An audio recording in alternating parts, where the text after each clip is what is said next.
Guys, support the house, bro. Nãy ngày mấy channel promotion xem mới lại vì nó tại mấy họ ai xung chọn này nó menu lại lùi nó lại cũng mình đi mà nó khi mình ai lùi rồi nhá này họ tại bố mình lên biểu ra bảo giờ mình nó đến đi share lead đâu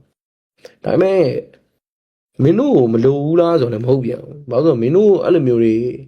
menu ID mobile legend đến đi rumors đi ai the dog host to adu di du rồi bây giờ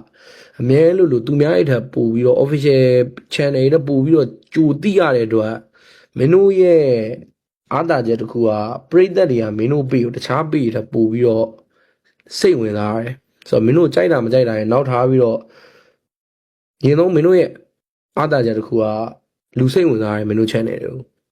ငါတို့ပေါဝင်မယ်တချို့ဆိုငါတို့မသိတဲ့သတင်းတွေအောင်မင်းတို့သိတာ that's unbelievable ဘယ်လိုပြောရမလဲ what is surprise ပေါ့ unbelievable ယုံနိုင်ကြမရှိဘူးတချို့ဟာတွေကဆိုတော့မင်းတို့ကဟုတ်ပြီမင်းတို့ရဲ့အားသာချက်ကအဲ့လိုမျိုးငါနဲ့နည်းနည်းစင်နဲ့အားချောင်းတော့ပေါ့ကွာငါနဲ့နည်းနည်းစင်နဲ့အားချောင်းနေနော်အာဒူဒီဒူတို့တဒဟော့စ်တို့ကိုသိတာဆိုတော့နှစ်ပိတ်ရှိမယ်ဆိုတော့မင်းတို့ရဲ့အားသာချက်ဒီတကယ်ကောင်းတယ်တကယ်ကိုလည်းဒီ community မှာသတင်းတွေကိုစောစောသိအောင်လုပ်ပေးတယ်ဒါပေမဲ့တစ်ဖက်မှာလည်းကဲခုနငါပြောတယ်လူကြိုက်တဲ့ channel လူမကြိုက်တဲ့ channel ရှိရဆိုတော့ဒါမင်းတို့ရှိုင်းလို့တော့မဟုတ်တော့တိုင်ညီကိုတွေကိုညီမလို့ခင်လို့မင်းတို့ anime နေနဲ့မင်းအာဒူဒီဒူက anime လဲကိုနဲ့ကို favorite friend တဒဟော့စ်ကကောင်းနေဆိုရင်လည်းကိုနဲ့ friend ဆိုတော့အဲ့လိုမျိုးဆိုတော့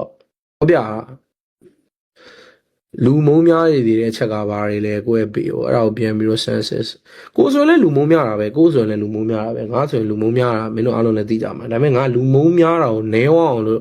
တဖြည်းဖြည်းကြိုးစားနေတယ်ဆိုတော့အဲ့လိုမင်းတို့လည်းမင်းတို့ရဲ့ပေအားသာချက်အားနည်းချက်တွေကို balance ပြအောင်လုပ်ပြီးတော့ quality ကောင်းတဲ့ပေတွေနဲ့အပေအနေနဲ့ run တဲ့တယ် guys ဆိုတော့အဲ့မှာမင်းတို့နောက်ပိုင်းမင်းတို့ဘာလုပ်မလဲမင်းတို့ပေတွေအနေပြီးတော့မင်းတို့ income တွေမင်းတို့ဘယ်လိုရှာမလဲဆိုတော့စဉ်းစားရမှာဟိုဘမှာမင်းတို့ gain ကောင်းရောင်းတာတွေပဲဖြစ်ဖြစ်ပေါ့စပွန်ဆာယူတာပဲဖြစ်ဖြစ်ပေါ့အဲ့ဒါတွေမှာအထောက်အကူပြုရတယ်ဘာလို့ကိုယ့်ရဲ့ပေကိုလူတွေကစိတ်ဝင်စားမှုအရင်မြင့်နေတဲ့အခါမှာကိုလှုပ်လို့ရတာတွေကိုအကောင်းမှုဆုံး quality နဲ့ချပြအဲ့လိုပေါ့